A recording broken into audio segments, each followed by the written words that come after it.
When I was 14, I was in a rollover car accident. Can I talk to you? Of course. I was sitting in the backseat with my sister, my head resting against the window, and I fell asleep.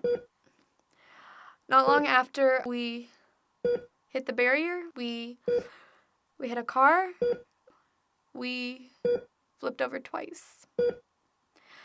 I sustained a traumatic brain injury.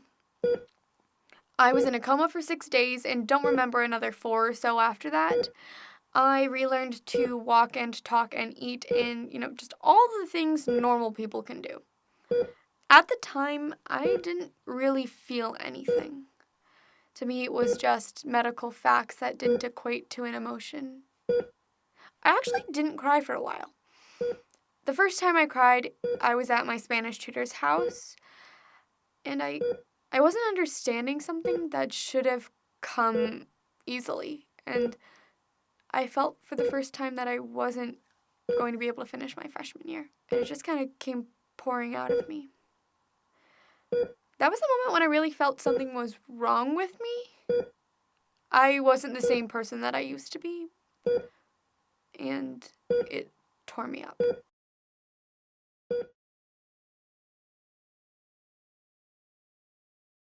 When I was in the rehabilitation hospital, I was in a suite with no one else. So I was in this huge empty room, but I lived in this tiny little corner. The only things to surround me were cold, harsh medical gear and nurses who I just didn't like that much. They kept calling me baby in this kind of condescending tone, which I understand is not their fault because it was just part of their lingo or whatever, and they kept changing. They were student nurses, so they were on a constant rotation. And because of that, I never really got to know any of them. Oh, and they made me wear these awful socks. I don't know why, but something about the socks I hated. It made me mad. And not only were these the annoying socks with the little jelly things at the bottom so I wouldn't slip, they called them slippers. This is how trivial it was. I was not angry with the fact that I was a victim in a car accident or that I had a brain injury, but I was angry with the fact that they made me wear socks.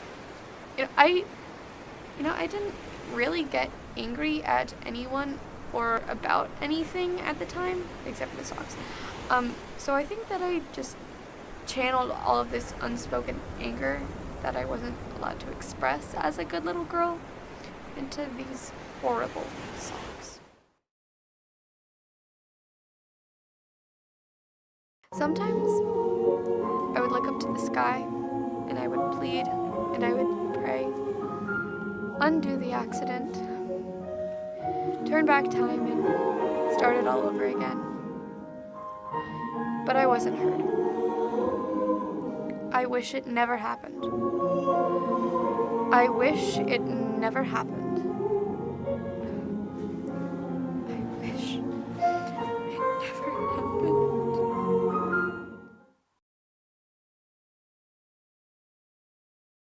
Because of the time I had missed in school, my brain and I needed to catch up.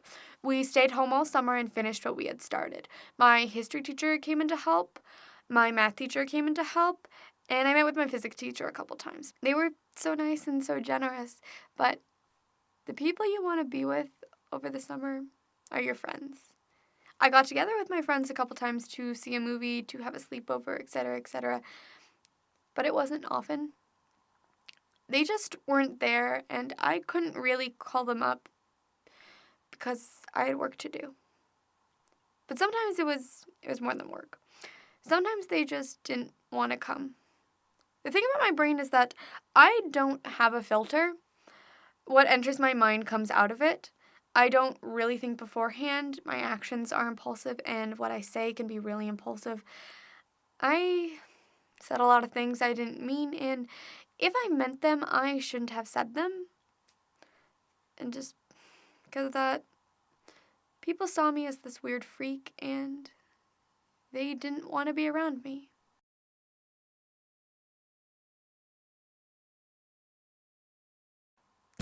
I have come to terms with who I am.